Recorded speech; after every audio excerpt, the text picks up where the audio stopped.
You know, when it comes to loyalty, a lot of times people think it's about you or the other guy. To me, I take loyalty like quite personally. If I can't look in the mirror and know that I'm loyal to the people that I love, then how could I ever expect that love back from somebody else? A lot of people, I feel like they look at it like outwardly. I'm loyal to that guy. I think it's much more important to know that you're loyal in your own heart and know that your intentions are pure in your own heart and let your actions speak for those things instead of your mouth. I could go online and say, I'm the most loyal guy on the planet. I don't need to. I know who I am.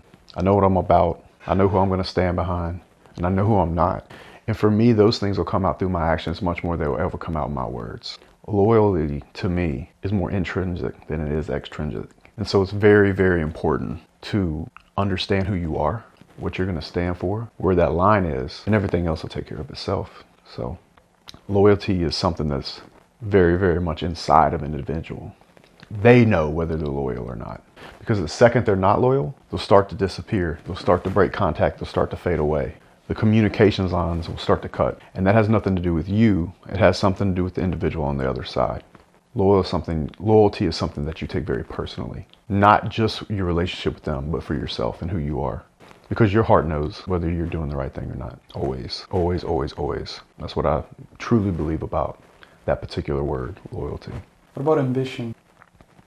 Ambition's a tricky thing. Because ambition, a lot of times, I think is directly linked to what an individual thinks they can do. And that's why it's so important for you to get up and get out of bed and get to work, particularly on your fitness, on your reading and studying and understanding how the world works or how business works. Because people generally will only shoot for things inside the range they think that they're capable of. But if you're constantly training, expanding, and growing, then you start to believe you can do things you thought you couldn't do last year. And then the next year you think you can do even bigger things.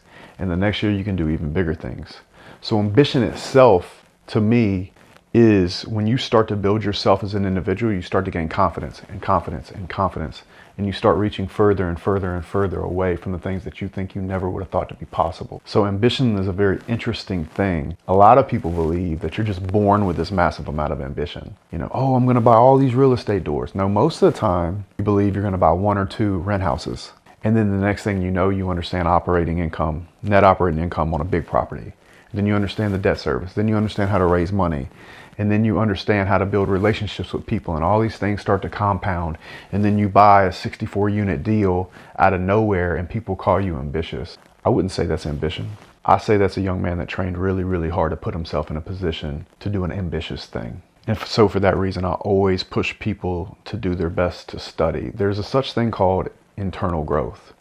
A lot of the growth that I had in my life happened when nobody was looking. And it's only now that it looks like I'm buying properties all over the place or taking jet to different countries or doing big podcasts. Most of the growth I had was in the shadows for sure.